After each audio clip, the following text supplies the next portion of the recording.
મોવા marketing યાર્ડની અંદર લગભગ અલગ અલગ જિલ્લા, અમરેલી જિલ્લા હોય, ગીર સોમનાથ હોય કે ભાવનગર જિલ્લા, સૌરાષ્ટ્રમાંથી ખેડૂત ભાઈઓ જે એમની લાગણી છે કે ભાઈ ખૂબ જ નીચા ભાવ સફેદ ડુંગળીની અંદર ગયા છે અને ખરેખર વાસ્તવિકતા છે. ગયા વખતે ગઈકાલે જ મારે પ્રદેશ કિસાન મોરચાના મહામંત્રી હિરણભાઈ હિરેપરાએ વાત કરી અને તેઓએ ખૂબ જ પોઝિટિવ લીધું અને મેં એને આખા ડેટા મોકલ્યા કે ભાઈ ગયા વખતે આ જ સ્થિતિ ચોથા મહિનામાં લગભગ સરેરાશ 258 રૂપિયા ભાવ હતા. સરેરાશ એમાં નીચા 220 હોય, ઊંચા પાછા 300 હોય. અને એ ભાવની સામે અત્યારે શું વાસ્તવિકતા છે આખું ચિત્ર વચ્ચે નહીં બોલો તો નહીં બોલો. છેલ્લે બોલજો.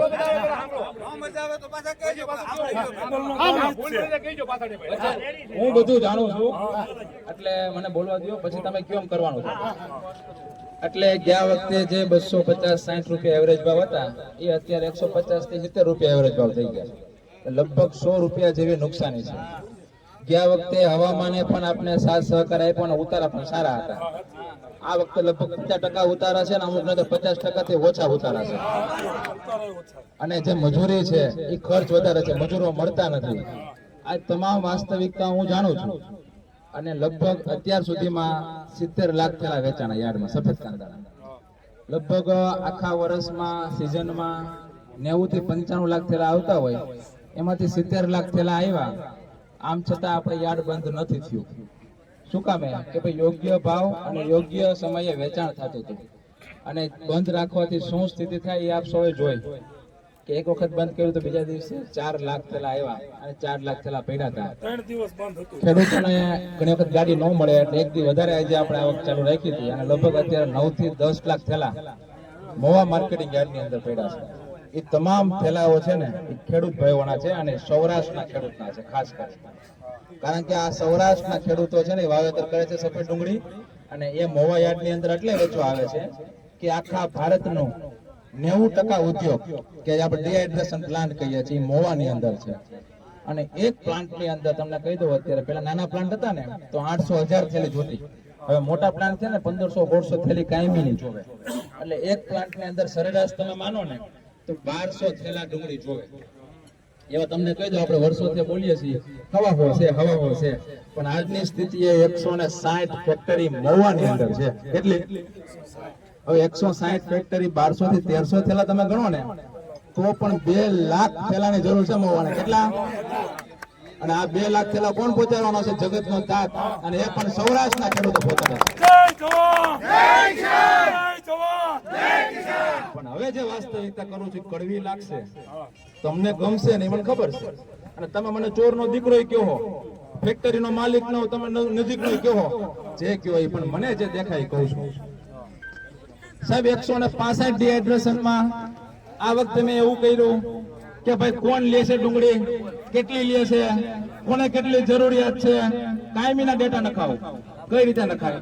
તો કે હરાજીમાં માણસ લખતો હોય છે એ કોમ્પ્યુટરમાં નખાવું અને કોમ્પ્યુટરની અંદર નખાય એટલે મને ખબર પડે કે ભાઈ એબીસી ફેક્ટરી વાળાએ 15000 થેલા લીધા અને 12000 લીધા અને 2000 લીધા અને 3000 લીધા. શું કામ કરવું પડે કે કોઈએ 1000 થેલા લીધા હોય ને અને એમ કે બીજાથી ઉપડે તો ન હાલે. ભાઈ ખેડૂતનો માલ છે, ખેડૂત ક્યાંથી આવ્યો ઉપાડવા પડે.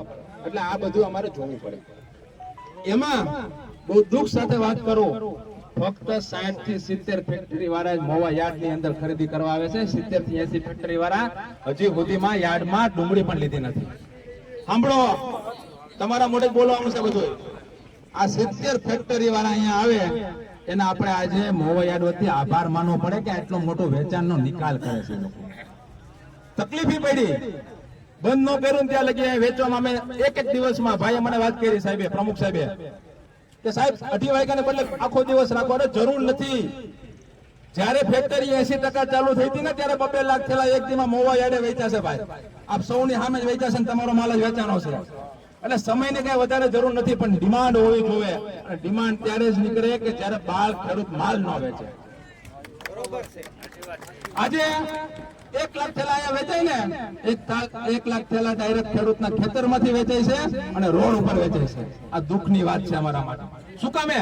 એ કોઈ દી લેવા નહીં આવે. કોઈ દિવસ લેવા નહીં આવે. આ ભરતસિંહ અને પ્રમુખ સાહેબ તમારા ગામડે આવ્યો તો તમે મોવા આવત કોઈ નો આવે. એમાં ફેક્ટરી વાળા પણ કોઈ લેવા માટે ન આવે. આવે ભાઈ, આમાં ભૂલ હોય ને કેજો તમે તારે ઊંચો હાથ કરીને. અને એમને હિસાબે ખરીદનાર લોકો બહુ ઓછા છે, એટલે 1.25 લાખ, કાલે 1,35,000 થેલા વેચાના. બાકી અમારી તાકાત છે કે કાયમી 2 લાખ થેલા વેચે ને એક પણ થેલો પેન્ડિંગ નો રહે ભાઈ. પણ એના માટે બધાને ફરજિયાત અહીંયા અંદર આવવું પડે માર્કેટિંગ યાર્ડ ની અંદર ખરીદવા માટે. તો પહેલા આપણે તૈયાર થવું પડશે કે કોઈ પણ ભાવે આપણે ડુંગળી નહીં વેચીએ ગામડે બેઠા, ડાયરેક્ટ રોડ ઉપર નહીં વેચીએ, એ આપણે તૈયાર થવું પડશે. અને તમે તૈયાર થવાનો છો એની વાસ્તવિકતા. બીજી એક વાત કરું, ગઈકાલે એક ભોકરવાડ ખેડૂતનો ફોન આવ્યો કે સાહેબ 180 ની ચિઠ્ઠી બનાવી, ફેક્ટરી નામ નથી આપવું, એડ્રેસ આપી દો એટલે ખબર પડી જાય. આશરાના ચોકડી ફેક્ટરી વાળા 180 માં ખરીદી કરી. અને ફોન આવ્યો સાહેબ ને ઉતરી કરીને કીધું 135 લખી હાલે તારો હિસાબ તો થાય કરી લે. શું કરી લીધું તમે ખેડૂતોએ? શું કરી શક્યા તમે? 45 રૂપિયા મળે, 45 રૂપિયા મળે. એક થેલે 100 રૂપિયા, 300 થેલા 30,000 રૂપિયાની મજૂરી વહી ગઈ. કાંઈ નથી કરી શકતા તમે, કાંઈ નથી કરી શકતા અમે. શું કામે? સરકારે જે કાયદો બહાર પાડ્યો 2015 ની અંદર, શાકભાજી અને ફ્રૂટ જણસીમાંથી બહારનો વેપારી ગયો. 2020 માં કાયદો બહાર પાડ્યો એપીએમસી એક્ટ. બહારના વેપારી શું કરે? અમારે કાંઈ લેવા દેવા નહીં. યાર્ડ ની અંદર જે થાય અમારે સંભાળવાનું. અમારા હાથ બંધાઈ ગયા.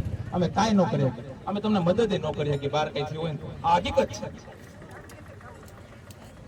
હવે જય જવાન જય કિસાન ખેડૂત ત્યારે ગણા હે કે આજે સોગંદ લે સૌરાષ્ટ્ર છોડવાનો છે, છોડવાનો છે કે નહીં?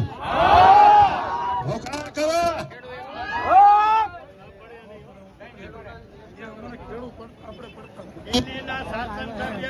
અને ગાંધીનગરના ધારાસભ્યોની સાર પકડી અને ગાંધીનગર જાય ઈ નેતો હું નથી.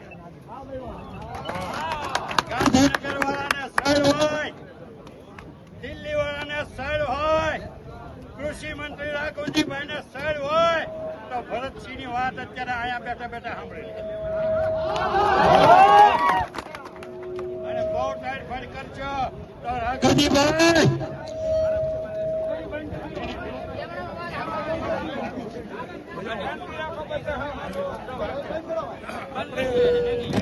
આપણે કૃષિ મંત્રી રાઘવજીભાઈ આગળ ફોન કરશું, એટલે કિરાતસેન કરશું. ત્યાં રાઘવજીભાઈ પાસે જાવું, ભૂપેન્દ્રસિંહભાઈ પાસે જાવું, ભૂપેન્દ્રભાઈ પટેલ પાસે જાવું, ભૂપેન્દ્રસિંહ ચુડાસમા પાસે જાવું. એ ધંધા અમે નથી કરતા. તમારે સાહેબ હોય તો અહીંયા આવો. એટલે મગમગીના હતા તેની તમે પગે લાગો. ભૂપેન્દ્રભાઈ તમે ખુરશીમાં યથાવત્રી હતા. ભૂપેન્દ્રસિંહ ચુડાસમા સાહેબ તમે ખુરશીમાં યથાવત્રી હતા. રાઘવજીભાઈ તમે કાલાવાડમાં પગે લાગતા. અને આજ તમે એમ કહો કે અમે ખેડૂતોને કાંઈ નહીં આપીએ.